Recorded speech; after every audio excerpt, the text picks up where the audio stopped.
Movie की starting में N नाम की एक लड़की दिखाई जाती है जिसका अपना एक थिएटर होता है जिसमें वो लोगों को हंसाने का काम करती है। बट उसका काम अच्छा नहीं चल रहा होता है और उसका थिएटर भी किसी ने बंद करवा दिया होता है, जिसकी वजह से उसके पास 2 टाइम का खाना खाने के भी पैसे नहीं होते हैं। इसके बाद में कार्ल नाम का एक आदमी दिखाया जाता है जो कि एक डायरेक्टर होता है। इसका टाइम अच्छा नहीं चल रहा होता है, ये बहुत ही सेल्फिश और कंजूस आदमी होता है। इसके बाद दिखाया जाता है कि कार्ल अपनी मूवी के बारे में प्रोड्यूसर को बताता है और कहता है कि वो एक ऐसी जगह मूवी बनाएगा जिसके बारे में अभी तक किसी को भी नहीं पता। वो सभी प्रोड्यूसर से बोलता है कि इस मूवी पर तुम लोगों को पैसे लगाने चाहिए क्योंकि आगे इसमें बहुत ज्यादा फायदा मिलेगा। इस मूवी में ऐसे सीन होंगे जो अभी तक किसी ने देखे भी नहीं होंगे। कार्ल की बातें प्रोड्यूसर्स को बकवास लगती हैं क्योंकि कार्ल ने पहले भी बहुत ज्यादा पैसे प्रोड्यूसर के बर्बाद कर दिए होते हैं। इसके बाद में प्रोड्यूसर कार्ल को रूम से बाहर निकाल देते हैं। इसके बाद में सभी प्रोड्यूसर बात करते हैं कि कार्ल की बन रही मूवी को बंद कर देना चाहिए, इस मूवी में और पैसे बर्बाद नहीं करने चाहिए। ये बात कार्ल बाहर से सुन लेता है और मूवी की बनी हुई रील्स को लेकर बाकी की मूवी पूरी करने के लिए वहाँ से निकल पड़ता है। इसके बाद में एन को दिखाया जाता है जो एक जगह पर काम ढूंढने के लिए जाती है। वहीं पर कार्ल भी अपनी मूवी की हीरोइन को ढूंढने के लिए गया होता है। कार्ल एन को अपनी मूवी में काम करने का ऑफर देता है। एन इसके लिए हाँ कर देती है क्योंकि उसके पास पैसों की बहुत कमी होती है। इसके बाद में कार्ल अपने सभी लोगों के साथ एक जहाज पर पहुंच जाता है और जहाज के कैप्टन को जहाज जल्दी से चलाने के लिए बहुत सारे पैसे देता है क्योंकि पुलिस कार्ल को अरेस्ट करने के लिए शिप पर पहुंचने वाली होती है। कार्ल शिप पर कुछ सीन रिकॉर्ड करता है। मूवी का राइटर जैक होता है और मूवी का हीरो बक्स्टर होता है। साथ ही दिखाया जाता है कि जैक एन को पहले से जानता है और वो उसे लाइक भी करता है। नाइट में शिप से आगे का रास्ता साफ नहीं दिखाई दे रहा होता है तो वो लोग तारों की सहायता से आगे का रास्ता देखने लगते हैं, बट जल्दी तारे भी दिखने बंद हो जाते हैं। थोड़ी दूर आगे जाकर उनकी शिप चट्टानों के बीच में फंस जाती है और एक चट्टान से टकराकर डैमेज हो जाती है। कार्ल छोटी छोटी बोट तैयार करता है और आइलैंड के लिए अपने क्रू मेंबर के साथ निकल पड़ता है। कैप्टन कार्ल से कहता है कि उस आइलैंड पर आज तक जो भी गया है वो वापस नहीं लौटा है। कैप्टन उसे जाने के लिए मना करता है बट कार्ल कैप्टन की बातों को इग्नोर कर देता है। कार्ल अपने क्रू मेंबर के साथ आइलैंड पे पहुंच जाता है।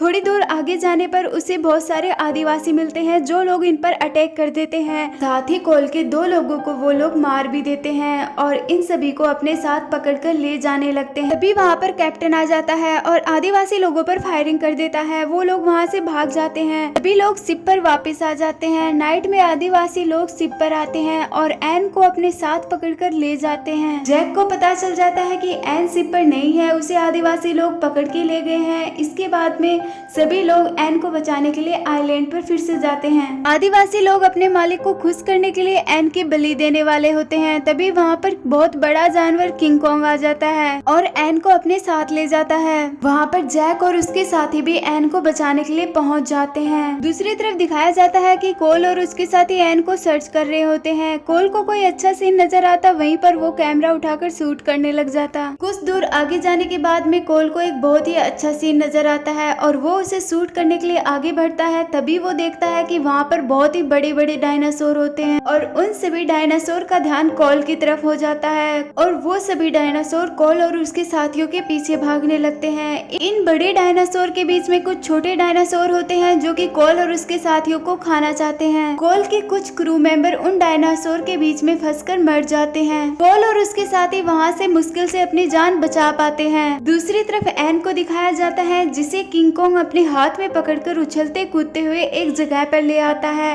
और इस उछल कूद में एन उसके हाथों में ही बेहोश हो जाती है। किंग कॉन्ग उसे एक जगह पर लेटा देता है। जब एन को होश आता है तो वो वहाँ से भागने की कोशिश करती है और किंग कॉन्ग उसे भागते हुए देख लेता है और उसे फिर से पकड़ लेता है। एन सोचती है कि किंग कॉन्ग इतना बुरा भी नहीं है, अगर वो उसे मारना चाहता तो अब तक वो उसे मार दे। एन किंग कॉन्ग को खुश करने के लिए उसके सामने डांस करती है। एन का डांस देखकर किंग कॉन्ग हंसने लग जाता है और एन भी यही चाहती थी। एन डांस करते करते थक जाती है और डांस करने के लिए मना कर देती है, बट किंग कॉन्ग चाहता था कि एन और डांस करे। वो एन से नाराज हो जाता है और इधर से उधर उछलने लग जाता है और पहाड़ी की दूसरी साइड चला जाता है। पहाड़ी की दूसरी साइड कार्ल और उसके साथी एक पेड़ की सहायता से खाई को पार कर रहे होते हैं। तभी सामने किंग कॉन्ग आ जाता है। वो लोग किंग कॉन्ग पर फायरिंग कर देते हैं। इसकी वजह से किंग कॉन्ग को गुस्सा आ जाता है और वो उस पेड़ को पलट देता है, जिससे कार्ल और उसके सभी साथी उस खाई के अंदर गिर जाते हैं। दूसरी तरफ एन को मौका मिल जाता है और वो वहाँ से भाग जाती जाती है वो एक खुले मैदान में पहुंच जाती है जहां पर 3 डायनासोर होते हैं जो एन को खाने के लिए एन के पीछे पड़ जाते हैं। एन उन डायनासोर से बचते हुए इधर उधर भागने लगती है और वो एक पहाड़ी पर पहुंच जाती है जहां से वो नीचे गिरने वाली होती है। तभी वहां पर किंग कॉन्ग आता है और उसे बचा लेता है। इसके बाद में किंग कॉन्ग और डायनासोर के बीच में फाइट होती है और इस फाइट में किंग कॉन्ग और डायनासोर 2 पहाड़ों के बीच की खाई के अंदर गिर जाते हैं और इस खाई के अंदर बहुत सारी टहनियां लटकी होती हैं जहां पर ये सभी लोग अटक जाते हैं। जहां पर किंग कॉन्ग एक डायनासोर को मार देता है और एक डायनासोर बिल्कुल एन के सामने लटक जाता है जो एन को खाने के लिए पूरी कोशिश कर रहा होता है। एक पल ऐसा आता है कि वो डायनासोर एन को खाने वाला होता है। तभी वहाँ पर किंग कॉन्ग पहुँच जाता है और एन को बचा लेता है। किंग कॉन्ग अपने हाथ में एन को पकड़कर उस डायनासोर से फाइट करता है और इस फाइट में सभी टहनियों से नीचे गिर जाते हैं और एक खुले मैदान में पहुंच जाते हैं जहां पर किंग कॉन्ग और डायनासोर के बीच में बहुत ही डेंजर फाइट होती है और इस फाइट में किंग कॉन्ग डायनासोर को मार देता है। किंग कॉन्ग डायनासोर के मुंह को पूरा खोल देता है जिससे वो मर जाता है। इसके बाद में कॉल और उसके साथियों को दिखाया जाता है। खाई में गिरने की वजह से कॉल का कैमरा टूट जाता है।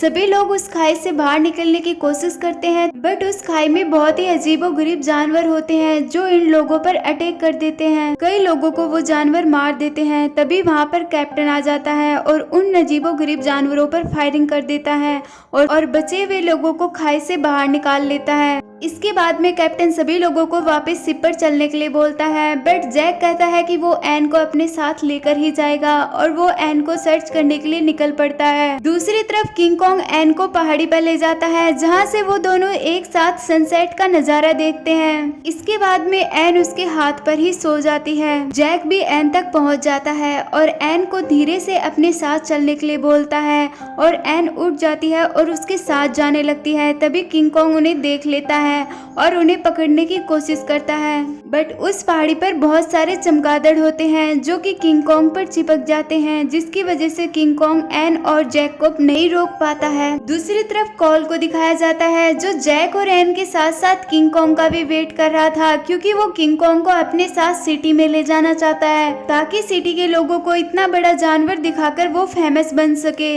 जैक एन को लेकर आइलैंड के किनारे पर पहुंच जाता है। वहीं पर पीछे पीछे किंग कॉन्ग भी आ जाता है। किंग कॉन्ग के आते ही सभी लोग उस पर फायरिंग करना शुरू कर देते हैं और क्लोरोफॉर्म फेंकने लग जाते हैं। दूसरी तरफ एन सभी को चिल्ला चिल्ला कर मना कर रही होती है कि ये बहुत ही अच्छा जानवर है, ये किसी को भी हार्म नहीं पहुंचाता है। इसी बीच किंग कॉन्ग बेहोश हो जाता है और कोल उसे पकड़कर सिटी में ले आता है। कोल लोगों को किंग कॉन्ग दिखाने के लिए सिटी का सबसे बड़ा थिएटर बुक करता है और सिटी के बड़े बड़े लोगों को इनवाइट करता है। उसकी सभी सीटें बुक हो जाती हैं। शो में वो प्रोड्यूसर्स भी आते हैं जिन्होंने कोल को रूम से बाहर निकाल दिया था। शो के शुरू होते ही सभी लोग इतना बड़ा जानवर देखकर हैरान हो जाते हैं। तभी कोल सभी लोगों से बोलता है कि ये इतना बड़ा जानवर एक लड़की के बस में है। तभी किंग कॉन्ग के सामने एन के जैसे दिखने वाली लड़की को लाया जाता है। उस लड़की को देखकर किंग कॉन्ग को गुस्सा आ जाता है क्योंकि वो एन नहीं होती है और किंग कॉन्ग जोर जोर से चिल्लाने लगता है और लोहे से बनी जंजीरों को तोड़ देता है और अपने आप को फ्री कर लेता है। वो वहाँ बैठे लोगों की तरफ आ जाता है और थिएटर में तोड़फोड़ करना शुरू कर देता है। थिएटर के बाहर निकलकर वो गाड़ियों को इधर से उधर फेंकने लगता है।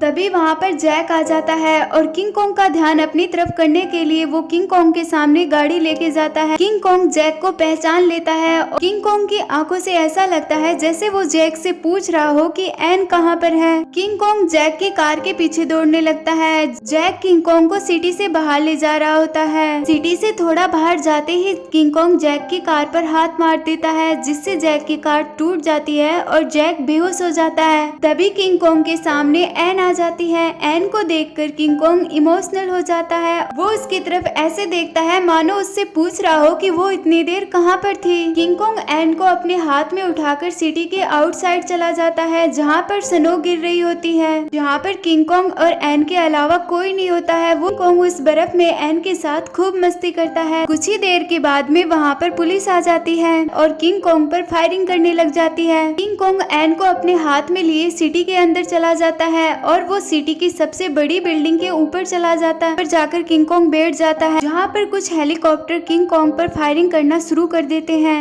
एन सीढ़ियों की सहायता से किंग कॉन्ग के पास ऊपर जा रही होती है। तभी फायरिंग की वजह से उसकी सीढ़ियाँ टूट जाती हैं और वो नीचे गिरने वाली होती है। तभी किंग कॉन्ग उसे बचा लेता है। बहुत सारे हेलीकॉप्टर किंग कॉन्ग पर लगातार फायरिंग कर रहे होते हैं। कुछ हेलीकॉप्टर को किंग कॉन्ग अपने हाथ से तोड़ देता है, बट बहुत सारे हेलीकॉप्टर होने की वजह से वो कुछ कर नहीं पाता है। एन भी किंग कॉन्ग के पास पहुंच जाती है और सभी हेलीकॉप्टर की तरफ फायरिंग न करने के लिए इशारा करती है, बट उसकी कोई नहीं सुनता है। किंग कॉन्ग पर लगातार फायरिंग हो रही होती है, जिसके कारण वो वीक हो जाता है। एन किंग कॉन्ग की हालत देखकर रोने लग जाती है और सभी हेलीकॉप्टर एक साथ किंग कॉन्ग के पीछे से फायरिंग करते हैं। किंग कॉन्ग उस बिल्डिंग से नीचे गिरने वाला होता है। तभी एन उसके पास जाती है और अपने सर को उसके हाथ पर रखती है। तभी किंग कॉन्ग सिटी की सबसे बड़ी बिल्डिंग से नीचे गिर जाता है और इस तरह किंग कॉन्ग एन से हमेशा के लिए दूर हो जाता है। लोगों की बेवकूफी की वजह से एक बेगुनाह जानवर की जान चली जाती है।